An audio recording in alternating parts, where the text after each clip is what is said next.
Naglandfall na. Nasa bahagi ng Chenggang, Taitung County, Taiwan ang sentro ng Bagyong Leon, Kung Ray, as of 2 p.m.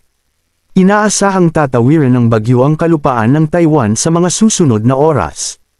Asahan na ang malawakang pinsala sa malaking bahagi ng Taiwan lalo na sa mga lugar na dadaanan nito.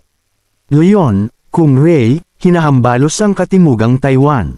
Tignan, pumapangit na ang panahon sa malaking bahagi ng Taiwan, lalo na sa southern portion ng mainland, dahil sa paglapit ng Typhoon Leon, Kung Ray, naglalandfall nagyong hapon sa Taitung o Hualien County.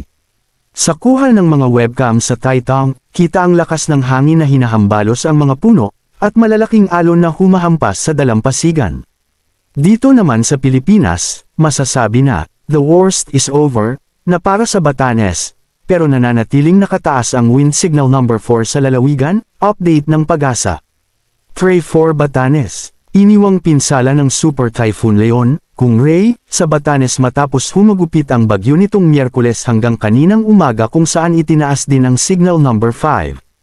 Isa sa pinakalumang simbahan sa Batanes, nagtamo ng pinsala sa Bagyong Leon.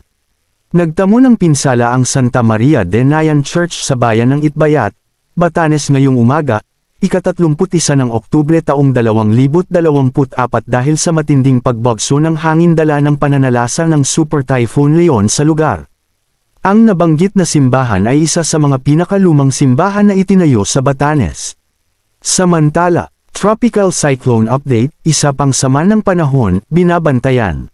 Sa dulo ng kanlurang Pasipiko, matapos ang Super Typhoon Leon isa pang sama ng panahon ang binabantayan sa labas ng Philippine Area of Responsibility na may medium o katamtamang tayan sa maging bagyo sa susunod na 24 na oras, ayon sa US Joint Typhoon Warning Center, JTWC.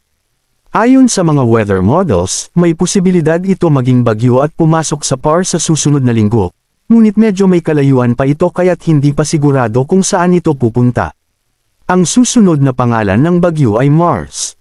Manatiling naka-antibay sa updates ng Pag-asa at official weather agencies para sa bagong impormasyon. Don't forget to subscribe. Thank you for watching.